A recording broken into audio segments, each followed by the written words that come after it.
এটা হলো আমার স্কুলের ফাংশনের দিন। আমি এই দিন আমি পরি সেজেছিলাম, আমার ফ্রেন্ডরাও পরি সেজেছিল। ফাংশন শুরু হয়ে গেছে, কত গেস্ট এসেছে। প্যান্ডেলটা কি সুন্দর করেছে না? সব স্টুডেন্টদের বাবা মারা এসেছে। প্রথমে আমাদের স্কুলে পেয়ার হলো, তারপরে ওয়েলকাম সং, ওয়েলকাম ড্যান্স দিয়ে ফাংশন শুরু হয়ে গেল। দিদিরা খুব সুন্দর নাচ করছে। বন্ধুরা, তোমরাও দেখো, তোমাদেরও খুব ভালো লাগবে। এরপরে নার্সারি ছোট ছোট ভাই বোনদের নাচ শুরু হলো। আর আমি তো এলকেজিতে পড়ি।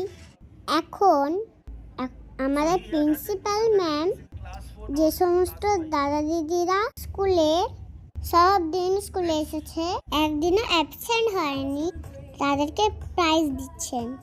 এরপরেই আমার নাচ। তোমরা দেখতে পাচ্ছ আমাকে? এই তো আমি সব ফ্রেন্ডের সঙ্গে নাচ করছি। সবাই বলেছে আমাদের নাচটা খুব ভালো হয়েছে। তোমরাও কিন্তু জানিও কেমন হয়েছে। আর এটাও বলো পরিষেতে আমাকে কেমন দেখতে লাগছে। এরপরে আমরা স্টেজ থেকে নেমে গেলাম, আস্তে আস্তে লাইন করে ক্লাসরুমে চলে গেলাম। এরপরে দিদিরা নাচ করছে, আর আমাদের ক্লাস টিচার টিফিন দিলেন। আর আমরা সেই টিফিনগুলো নিয়ে মায়েদের কাছে চলে গেলাম। ফ্রেন্ডের সাথে একটু ফটো তুলে নিলাম। সকাল থেকে অনেকক্ষণ খাওয়া ছিল না, সেই বাড়িতে কখন একটু মুড়ি খেয়ে এসেছি। খুব খিদেও পেয়ে গেছিল। টিফিনে দেখছি খুব সুন্দর সুন্দর খাবার দিয়েছে, সবগুলোই আমার পছন্দের।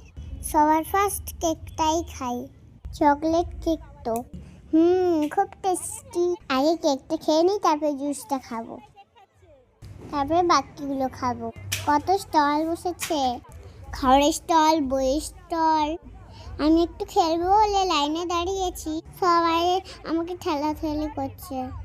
দিদি কি সুন্দর উপরে উঠে যাচ্ছে, আমার তো উঠতে ভয় লাগে। আমি এখানেই আনন্দ করি, এখানেও খুব মজা হচ্ছে। তো কত কালার, অনেক ড্রয়িং বুকও আছে। মা আমাকে একটাও কিনে দিল না, ছবি বলছে বাড়িতে সব আছে।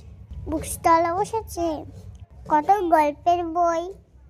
আমাকে কিছু একটা কিনে তো দাও, আমার মন খারাপ হয়ে যাচ্ছে। Wow, cold drinks. এরপরে আজ কি খাবো? ধোসা। খিদে পেয়ে গেছে, তাহলে ধোসাটাই খাই। সবশেষে আমি বাসে করে বাড়ি চলে এলাম। এখনকার মতো বাই।